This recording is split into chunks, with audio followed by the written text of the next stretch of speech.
Welcome to More Than Dentistry, where your hosts Evert and Waldo discuss life, dentistry, and everything in between with dentists around the world. Hello and welcome to the More Than Dentistry podcast.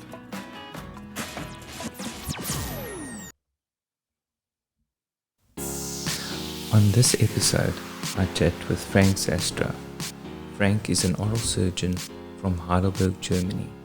Some of you might be familiar with him as he was in South Africa at the end of January, which was hosted by GP Star. Some words that is synonymous with Frank would be his ideas around biological bone augmentation and the real bone builders. He did some training with Professor Khoury. I'm sure you will find this a very interesting conversation, and then please make sure to subscribe and share our podcast. Thanks. So, hi. Hi, Frank. Finally. Yes. Yes, Okay. yeah, let's do this. So, you happy to do this now?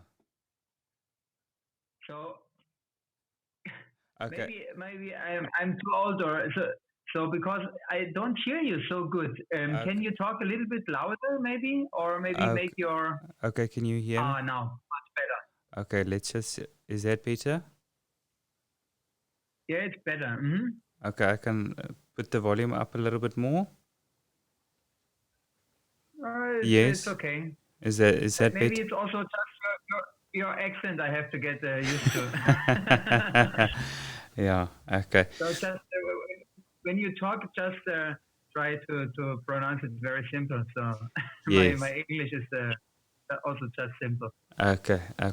Well, tell me, you are at the moment in Houston, in Texas, eh? And what are you doing there? Exactly.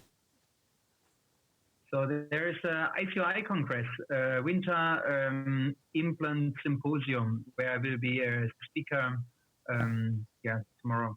Okay, wonderful.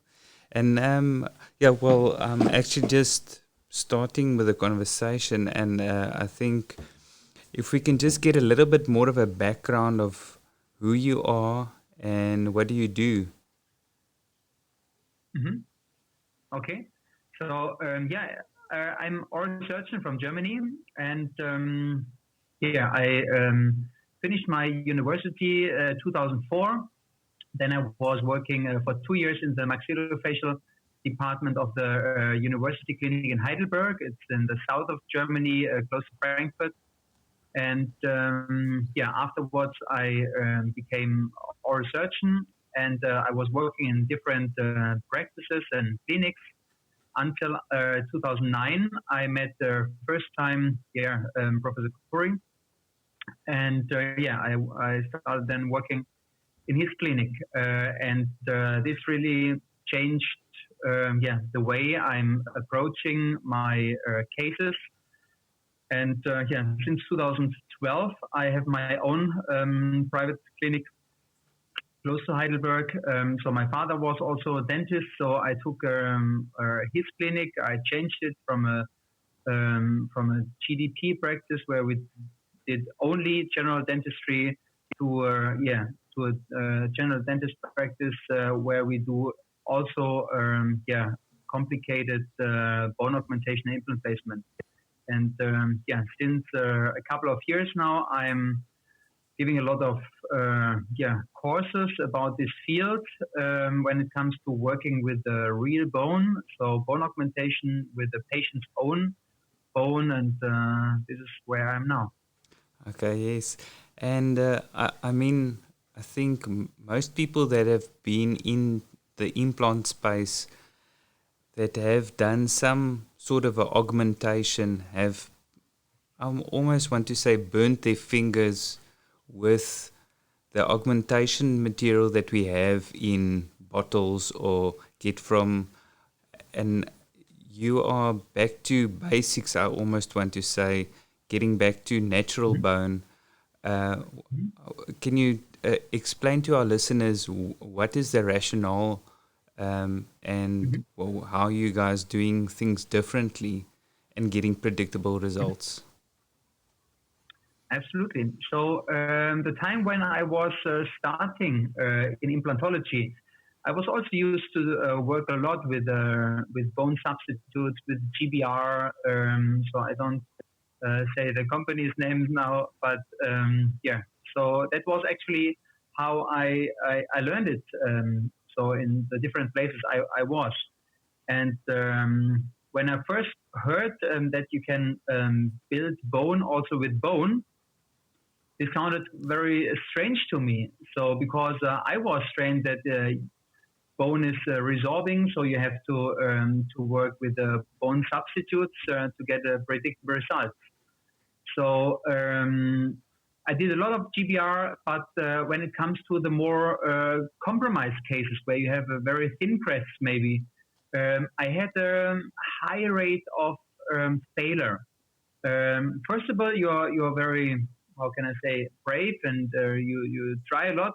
But then when you figure out that it's not just a failure, it's not just a case, there is a human being behind that suffers and has problems.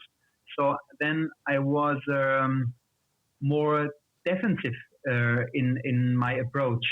So first, because I had no other possibilities, I just tried to stay more minimal invasive. So I used very thin implants. I tried to avoid augmentative procedures. But when you're in a clinic where you have a lot of referrals, this is not possible because usually those patients whom you get referred are not the easy ones where you have enough bone. You have to have a good concept. And yeah, then it was first time that, like I said before, I heard that you can also build bone with bone. And I was asking my colleagues, and yeah, they said, "Oh, this is very invasive. It's very dangerous because you can cut the nerve.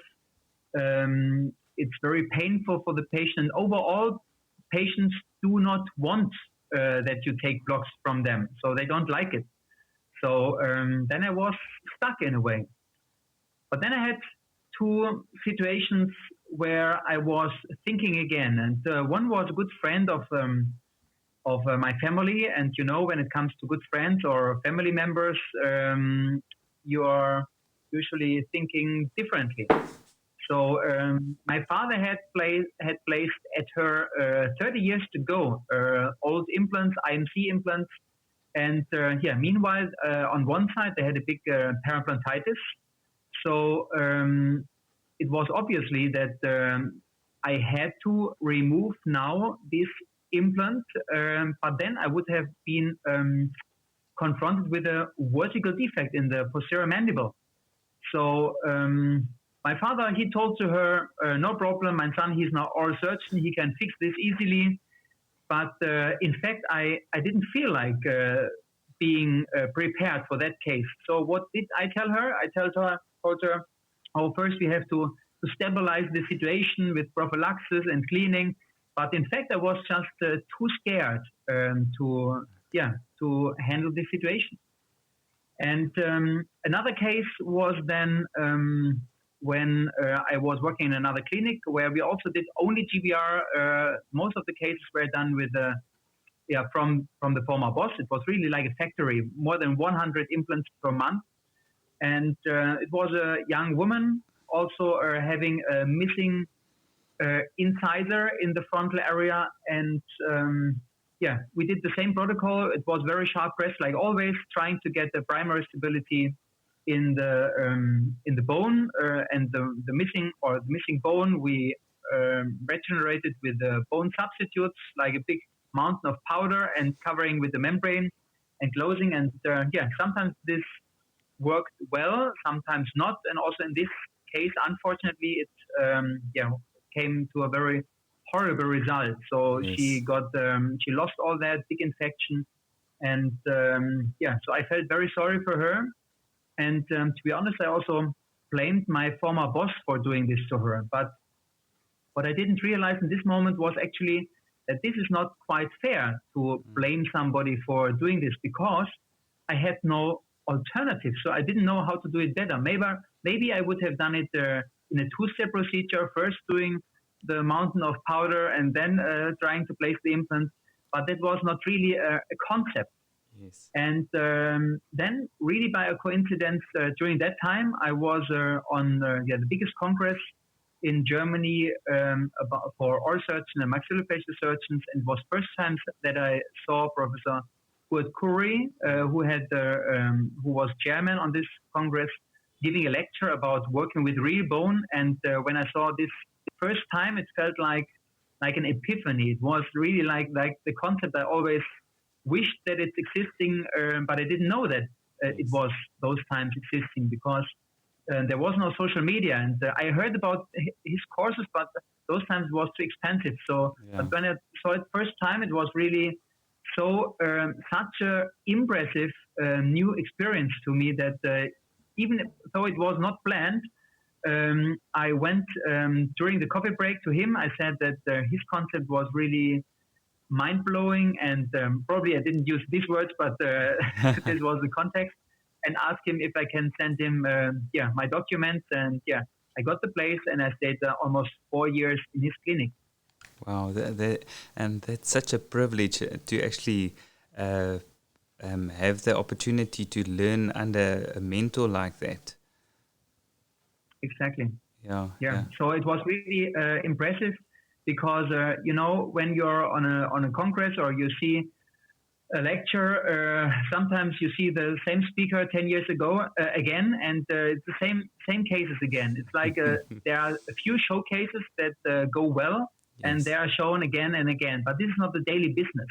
Yeah. So I think that what the thing was that was most impressive was that we had more than 80% of our cases were complication cases. So so a lot of pre-operations were usually made before. So sometimes 2 or 3 times. So they had a very compromised situations with a lot of scar tissue, with a lot of now a very poor regeneration potential, and still we were able, with this result, to recover almost 100% of those cases in a very predictable way. And this was really most persuading. So that it was not like a lucky shot. So sometimes, but on a really repeatable and predictable way. Yeah. Getting back to that thing about people saying, this is an invasive procedure, this is painful for the patient. Do you really think that is the perception of the dentist? I don't want to throw the companies under the bus, but maybe I want to, in the sense that, is this maybe not a message that's coming from the companies that are supplying biomaterials? You're saying this is better to give your patient a biomaterial instead of natural bone. Mm-hmm. Absolutely. So, I said that was my first words I heard when it came to working with autogenous bone. But of course, today I have to laugh about that, and I have a total different view on that. Yes. So first of all, it's absolutely safe when you follow the right protocol. So the most funny thing is, because usually we are using bone from the retromolar area, all of us who say that they are implantologists or surgeons are very familiar, maybe most familiar with this area. So everybody is removing wisdom tooth on a maybe daily basis, yes. and usually removing a lot of bone from that area. But then when it comes to not destroying it but collecting it, then suddenly we are scared. I don't know where it exactly comes from, but it's really deep in our in our mind. So I think it's mainly a mindset problem. So, and in my courses, I also work on that. So really to encourage the people that actually there is no reason for being scared about that, and go for it. And when you learn the safe protocol, how to harvest it, usually then you see it's a quite simple procedure. So you can do this with a piezo surgery, for example. So it takes 5 to 10 minutes, and then you really have the best quality you can imagine, because nowadays everybody cares what he lets or she lets in her body or his body, right? Yes. So when it comes to food, everybody looks that that it's natural food, that it's biological food. But when it comes to to really incorporate something like artificial or whatever materials, then suddenly the people don't think too much about. I think sometimes also colleagues are using procedures or materials what they would not use, to be honest, to themselves or to maybe the family, like to the daughter or the mother. So sometimes I have patients coming to my clinic or colleagues to my clinic. They get the procedure, though I know that for their patients they are using substitutes, allogenic or whatever, and but they would never want this for themselves. Yeah. So my opinion is because when it's always said that the patient they don't want a second donor site or something. So I think a patient wants a result, yes, and not a method. So this brings me also. You remember when I said before, patients don't want blocks. Let me answer it to you in that way. So imagine you are.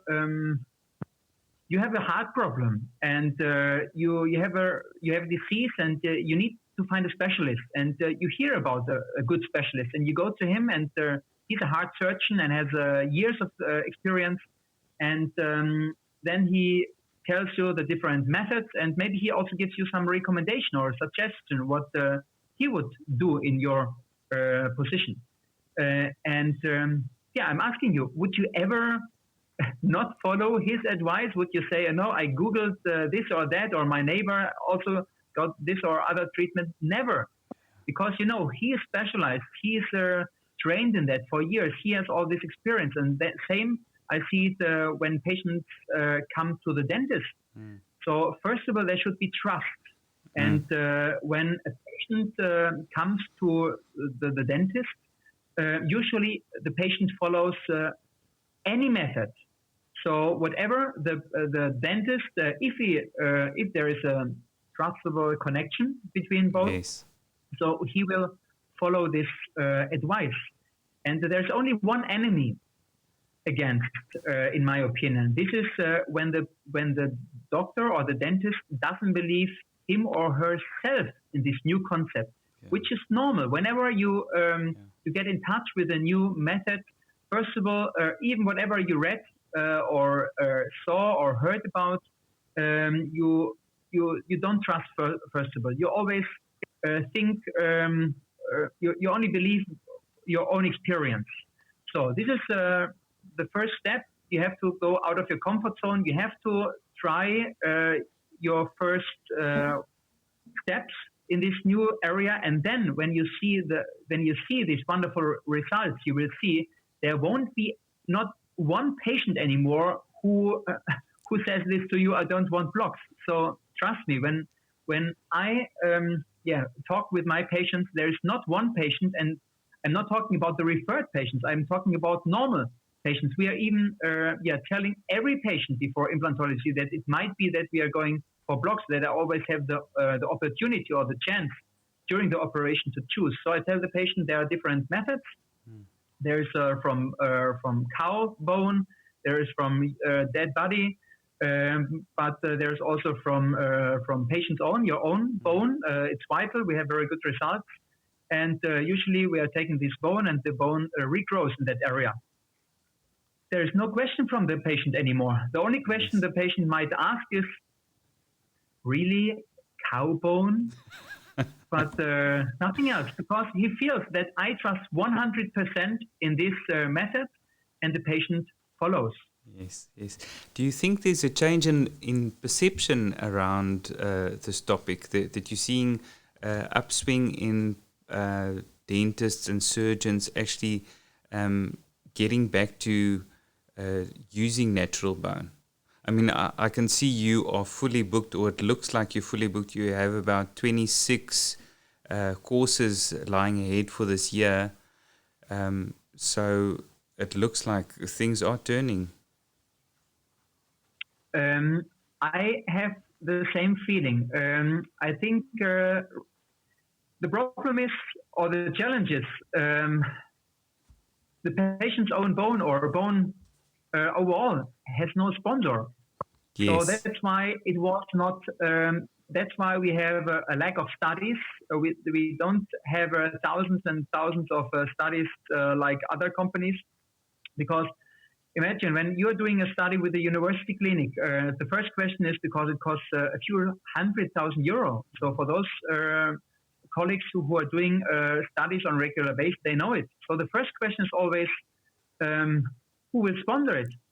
And sponsors, they're also not stupid. They are quite clever. They're businessmen. So they're not spending money for nothing. So they want to have a result. They want a good result, which makes their product sell at the end. So easy. So I'm from Germany. So we have quite good car companies. So imagine Porsche is doing a study, and at the end, the result is that BMW is better. Would you think you would ever see this study? Of course not. So the more I feel really privileged to talk about a material or a method which has no sponsor.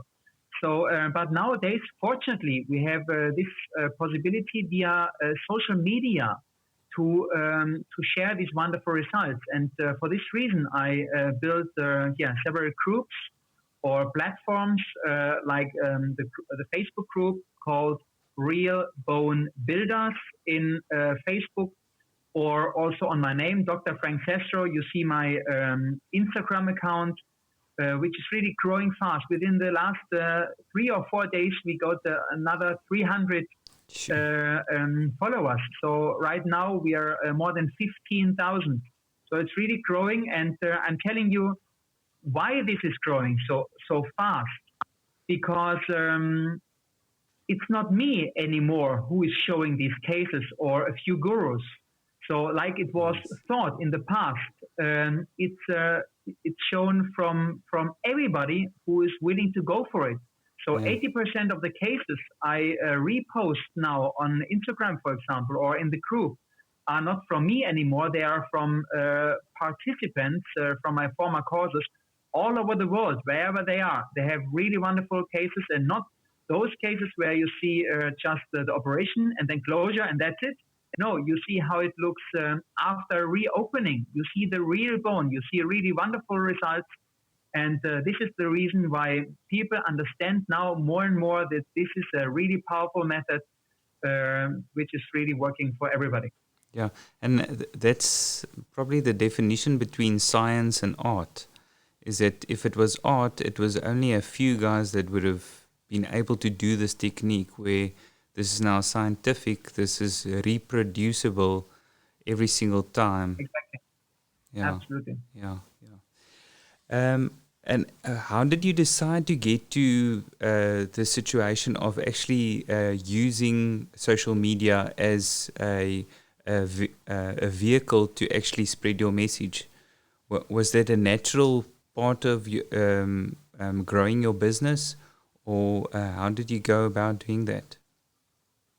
Mm-hmm. So, in fact, when I started, just recently looked it up, 1st of September 2017. So this is actually quite new. This is not even 2.5 years, which is amazing. Yeah. So I was reading some books about, because I'm very interested in online marketing and social media. I was in Hong Kong in August 2017, and afterwards I was in Thailand. And just getting some foot massage. And then I was thinking, why not creating my own group? And I was thinking, okay, maybe, the name of the group should have something to do with bone. And then I was thinking, okay, but not only bone, real bone sounds better. And then the group was born, the Real Bone Builders Facebook group. And I started my first cases because I like to document my cases. And then I had 10 followers, and then 20, and suddenly 50, and then 100. And then, this stone started rolling. And actually, it was not really planned. It was more that I wanted to do something, but that this started really a movement. I can hardly say worldwide. I wasn't aware about that. Yes. And how did you get in? I mean, it was quite recently that you were here in South Africa. Floy van Rooyen got you in. And how did you guys meet? How did you get into South Africa? Yeah, so Peter van Rooyen, I know from other lectures. So we are friends now for years, and it was also just maybe 1.5 years ago that the evening on a party together after a congress, we were standing there together, and then it was born this idea also to come to South Africa. I've never been there. I heard there's so many nice stories. People obviously really get addicted to this place because it's really so beautiful. And so then it was born this idea and executed recently. Yes. And Peter van Rooyen really did such an amazing job. So everything was so well prepared. The participants were great. They asked so many questions, and I really hope that all of them are having now all tools they need to start and to do quite well with these new techniques. And we are also in contact. And so we planned already for 2021 the next course in Cape Town. So I'm really looking forward. Oh, fantastic. And then besides having your the Facebook groups and your day and 2-day courses, you actually also have an online course, I think on Osteocom? Exactly. So there was a lot of requests to me also to put something online, but I didn't find the right platform those times. But then I had talks with Osteocom, which is probably the biggest and, in my opinion, one of the most professional online platforms in Europe. And really big names like Professor Khoury and others did online courses with them. And it was really a big honor to me to get this opportunity to put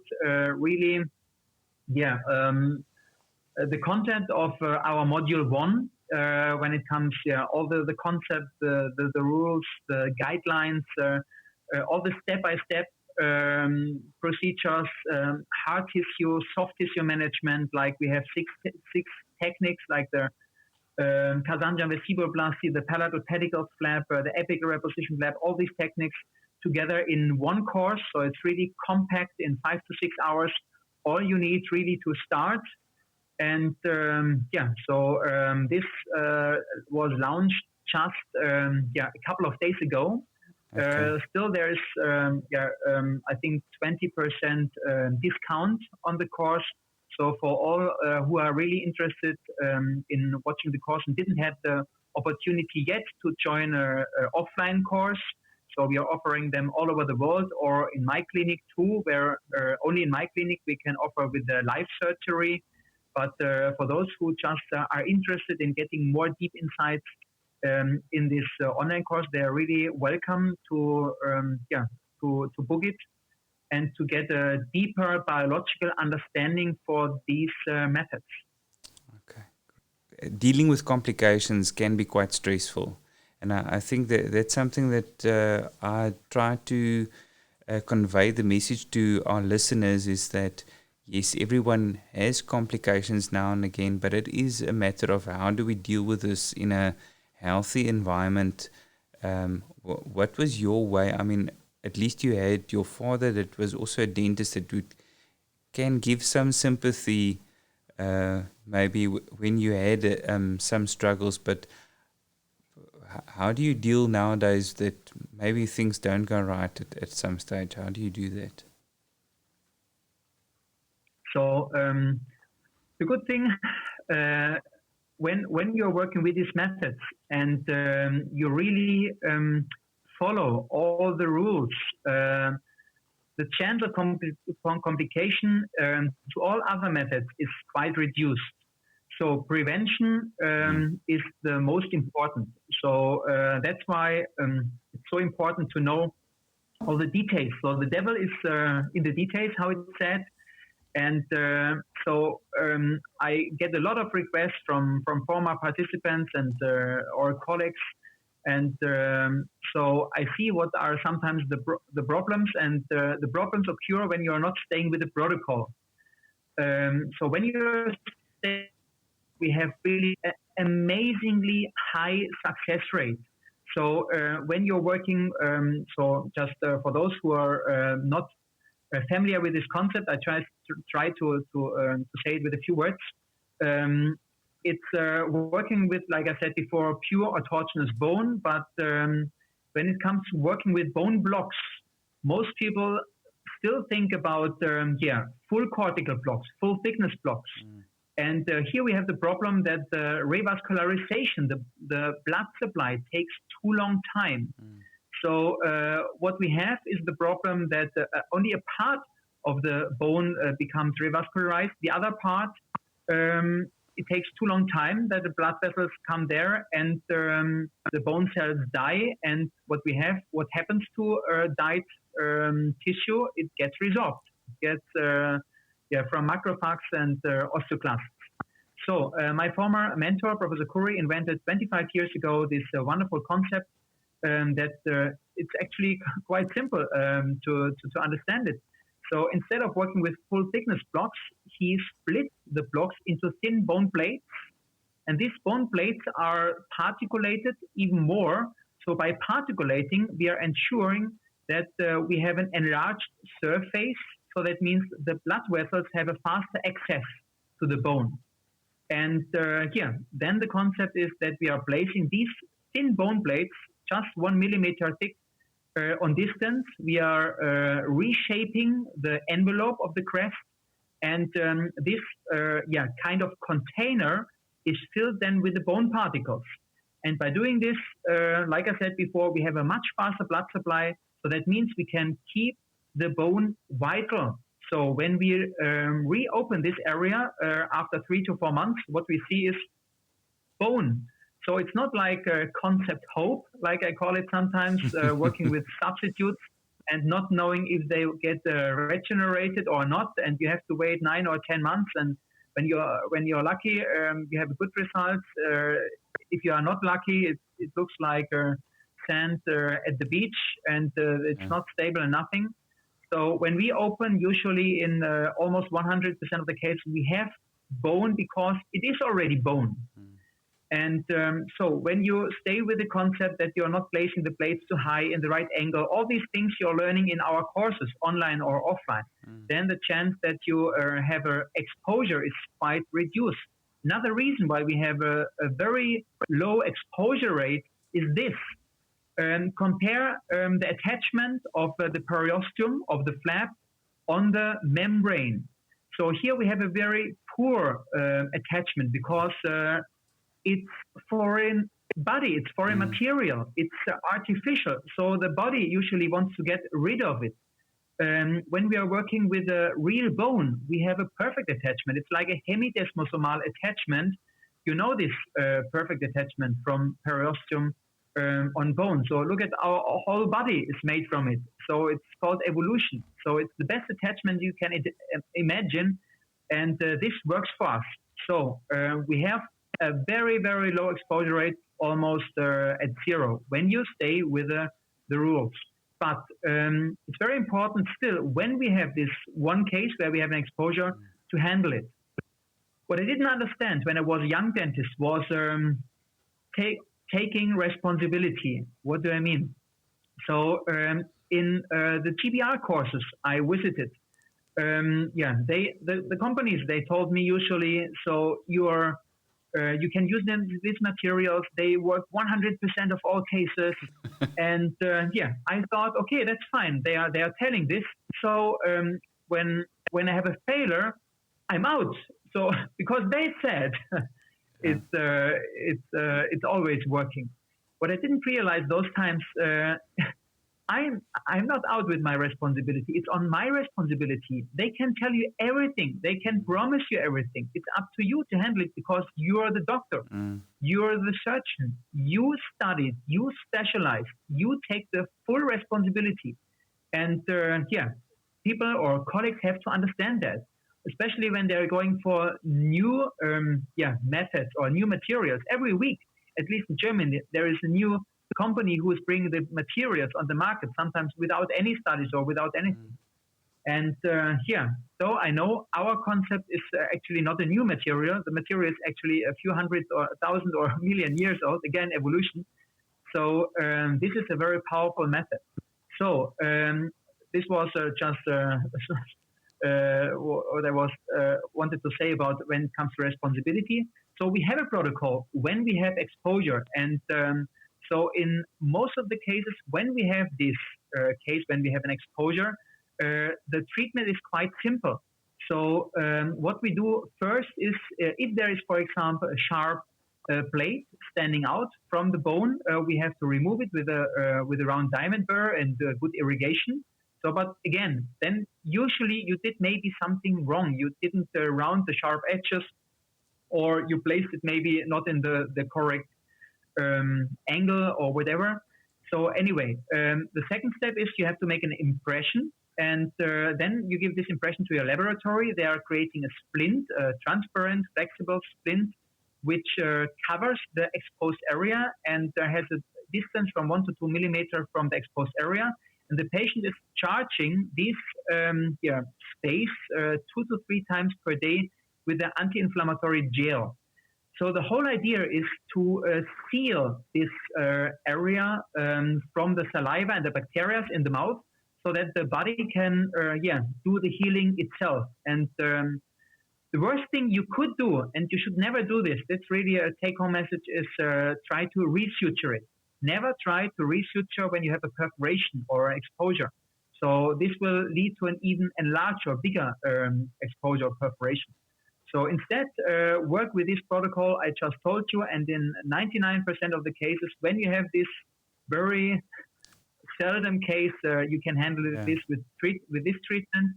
If you have still not handled this situation, then you can do for re-entry after first 1 month and for example, with a rotational flap, do a full tension-free closure. Okay.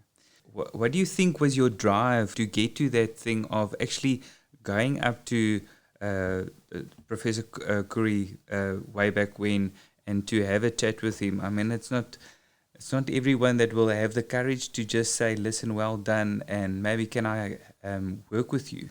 What do you think sets you apart from the rest? So I think there are in life situations where you have to follow your gut feeling, where you have not the possibility for a second chance. So if you can compare with a train which is passing by quite fast. So you have to jump on it or it's gone.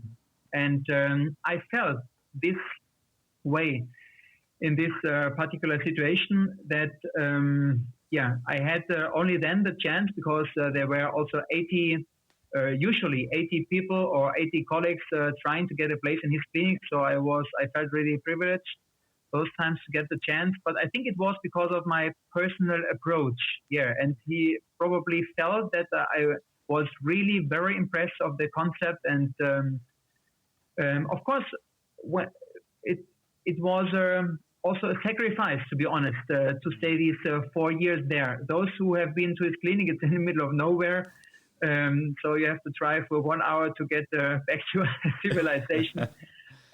So you really sacrifice your private life and everything to learn from there, but it was worth to me. So actually I'm not so young anymore, so I'm also 41 now.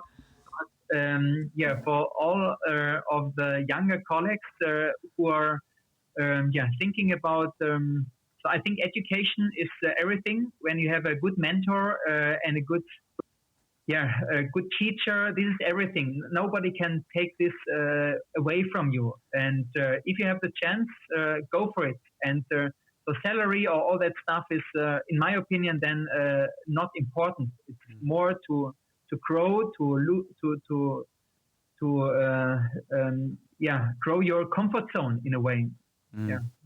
You just touched on private life. What is your private life in a sense of what do you like outside of building bone and enjoying your work and lectures?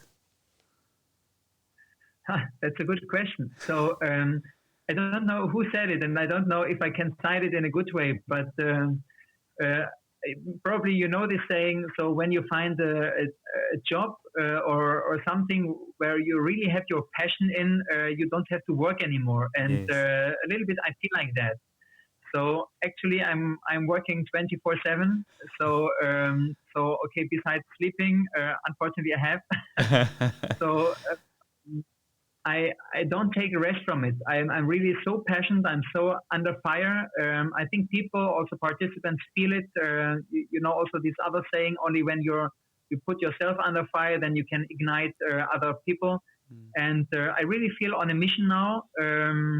And I can't say too much when it comes to something new. We are also working on a new technology. It sounds maybe very crazy, but we are working on a really game changer in this game. So we will, make colleagues in the future able to collect the bone in a much easier and faster way. So this also drives me because I know what comes next. So Yes. all the techniques I'm teaching now are the precondition for the newest technology. So I think we can really change maybe the implantologic world with these new things which are coming up, and I hope that a lot more will follow us on that way. Oh, fantastic. Is there any last words that you would like to convey to our listeners? Where do you just touched on your Instagram and your Facebook? If you can just also just give those details again, if guys want to get in touch and see where your courses are and so on. So, first of all, I want to thank you, Waldo, for giving me this wonderful opportunity to talk with you about my passion. Yes. And I hope that some of those who are listening to this also are a little bit interested to learn more from it. So there is my own platform. It's called BBA-academy.com. So BBA stands for biological bone augmentation. So all these techniques I was talking about before, soft tissue and hard tissue techniques, are shown and trained in our courses on BBA-academy.com. So within the next days, probably we will also enlarge this platform, that we not only have the courses shown worldwide, but also like a membership, with online courses, live operation via live stream, and all those things are planned there. I think it's just give it a try and have a look on this page. And when people want to get in contact with me anytime on social media, in Facebook, we have the fan page called Dr. Frank Zastrow. We have the Facebook group, Real Bone Builders, and of course also in Instagram. Also just my name, Dr. Frank Zastrow. Just text me. I'm online almost always, so my screen time is really a lot. So I think it's 6 or 7 hours, really probably too much. But it's my passion, like I said before, to share. So everybody who feels now encouraged to go for the next level in implantology, to follow us on this movement, is invited from my heart. And or maybe you have already cases, then also feel invited to share them in our group, or I can also repost it. And so join us and join us to a bright future. Oh, fantastic.